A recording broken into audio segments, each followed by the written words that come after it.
নমস্কার বন্ধুরা, আজকে আমি তৈরি করব ভুট্টার সঙ্গে আরও 3টি উপকরণ দিয়ে মিশিয়ে গরিবের হরলিক্স। খুবই পুষ্টিগুণে ভরপুর আজকের এই রেসিপিটা শুরু থেকে শেষ পর্যন্ত একটা লাইক দিয়ে দেখবেন। আশা করি ছোট থেকে বড় সবার ভালো লাগবে। তো এই ভুট্টাগুলো যখন আমাদের বাড়িতে এসেছে, তো এইভাবে একটি দানা আমি আগে উঠিয়ে নিলাম। তো প্রথম দানাটি উঠিয়ে নিতে একটু শক্ত হয়, পরেরগুলো কিন্তু আস্তে আস্তে এরকম করে চাপ দিলে উঠে যায়। তো এই পর্যায়ে আমি সবগুলো ভুট্টার দানা ছাড়িয়ে নিয়েছি। নেওয়ার পর এটা আমি 1 ঘন্টার জন্য রোদেও দিয়েছিলাম। দিয়ে আমি এখন এগুলো উঠিয়ে নিয়ে এসেছি। এই দানাগুলো দেখতে কিন্তু খুবই সুন্দর লাগে, আর এই ভুট্টার সঙ্গে এর যে সবাই সারিবদ্ধভাবে থাকে, এই জিনিসগুলো দেখতে খুবই ভালো লাগে। তো এই পর্যায়ে আমি একটা গামলাতে এগুলো ঢেলে নিচ্ছি। আর আমি এখানে কোনো মাপ নেই, যেহেতু এগুলো ভারী ভুট্টা, এর মাপ নেই। হয়তো এখানে 4 কেজি পরিমাণ আছে। তো আমি সবগুলো দিয়ে আজকে এই রেসিপিটা তৈরি করব। দেখুন কিভাবে তৈরি করি আমি। তো আমি এখানে ভুট্টাগুলো নিয়ে এরকম করে ভেজে নিচ্ছি।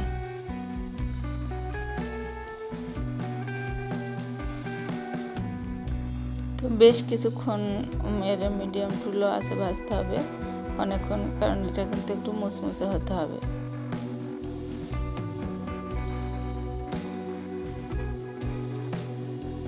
সাত থেকে 8 মিনিটের মধ্যে এটা ভাজতে হবে।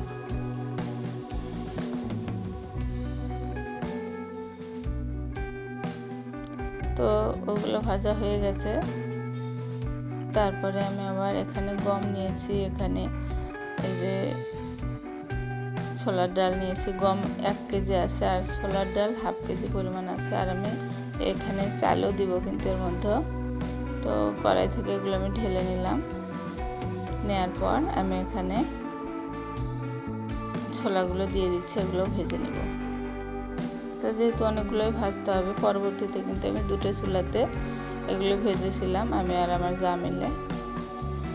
এগুলো কিন্তু খুব মুচমুচে করে ভেজে নেব। এই পর্যায়ে সময়টা একটু দিতে হবে। কোনো জিনিস যখন একটু বেশি সময় দিয়ে রান্না করতে হয়, ভাজতে হয়, তখন কিন্তু তাড়াহুড়ো করে চলবে না, জোরে আঁচ দিলেও পুড়ে যাবে। তো এই পর্যায়ে আমি ছোলাগুলো ভেজে নিলাম। এখন আমি এর মধ্যে গম দিয়ে দেবো আবার ভাজার জন্য কড়াইতে। তো গমগুলো দিয়ে এগুলো আমি ভালোভাবে ভেজে নিব। এগুলো যখন ভাজা হয় তখন কিন্তু খুব সুন্দর একটা ভাজা ভাজা একটা ফ্লেভার চলে আসে।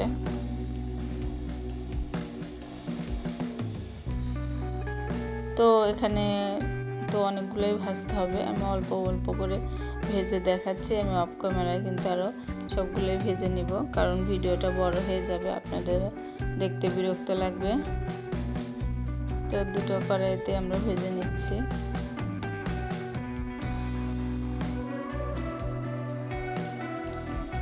একটু সময় নিয়ে ভাজতে হবে। তো ওগুলো ভাজা হয়ে গেলে এগুলো আমি ঢেলে নিব।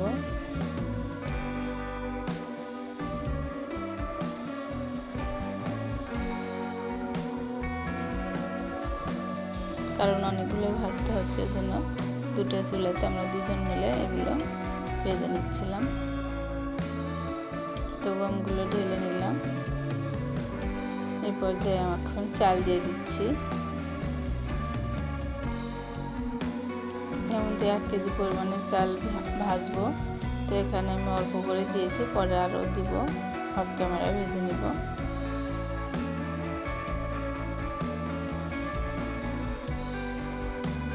একটু সময় নিয়ে ভাজতে হবে, না হলে কিন্তু এগুলো ভাজা যাবে না।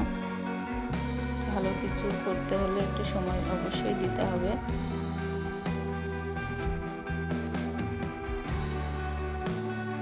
তো চালগুলো কিন্তু ভাজা হয়ে এসেছে। এই পর্যায়ে আর একটু ভেজে এগুলো আবার ঢেলে নিব।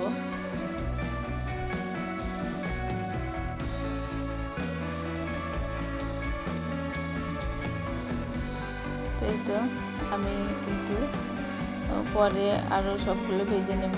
তো আপাতত এগুলো দেখাচ্ছি অফ ক্যামেরায়, সবগুলো আবার ভেজে নেব।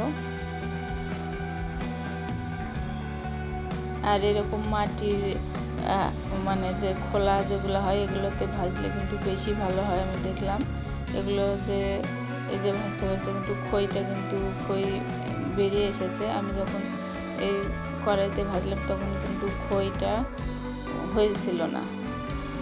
তো এই পর্যায়ে এগুলো আমি ব্লেন্ডারে দিয়ে ব্লেন্ড করে নিয়েছি কিছুটা। আর বেশি যেহেতু এগুলো কিন্তু মেশিন থেকে ভেঙে এনেছিল, তো আনার পর আমি এটা হরলিক্স তৈরি করবো। আর এটা কিন্তু এখন কিন্তু ছাতু, যাকে ছাতু বলে, কিন্তু এই ছাতুটা দিয়ে এখন আমি হরলিক্স বানাবো। তো এই জন্য এখানে আমি নিয়ে নিচ্ছি এই ছাতুটা। 5-6 চামচ ছাতু নিলাম।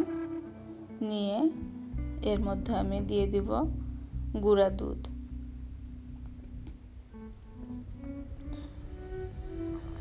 তো এখানে আমি 4 চামচ গুঁড়া দুধ দিয়ে দিব। এটা কিন্তু ছাতু হিসাবেও খাওয়া যাবে, আবার হরলিক্স বানিয়ে হরলিক্স হিসাবেও এটা খাওয়া যাবে। খুবই পুষ্টিকর। বাড়িতে আপনারা এইভাবে বানিয়ে দেখতে পারেন, খেতে পারেন। খুবই হেলদি একটা রেসিপি।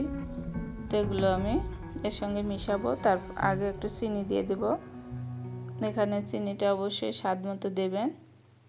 আমি এখানে 3 চামচ পরিমাণ চিনি দিয়ে দিয়েছি। দিয়ে আমি একটা হ্যান্ড উইস্ক দিয়ে এগুলো ভালোভাবে মিশিয়ে নিব। তো আমি কিছুটা হরলিক্স বানাবো আর কিছুটা ছাতু হিসাবে রেখে দিব। আর এই ছাতুটা কলা, দুধ, চিনি কিংবা গুড় দিয়ে খেতে কিন্তু খুবই টেস্টি হয়। তো হয়ে গেল আমার হরলিক্স। আমি এখন একটা বয়ামে এগুলো উঠিয়ে নিব। আর এটা তৈরি করার পর এয়ারটাইট হরলিক্সের বয়ামও কিন্তু এয়ারটাইট কন্টেনারে রাখলে অনেক দিন পর্যন্ত কিন্তু এগুলো সংরক্ষণ করা যাবে। তো এই তো তৈরি হয়ে গেল আমার গরিবের হরলিক্স। আপনারা অবশ্যই বাড়িতে একবার হলেও ট্রাই করবেন। ধন্যবাদ সবাইকে আমার সঙ্গে এতক্ষণ থাকার জন্য, আমার ভিডিওটা দেখার জন্য।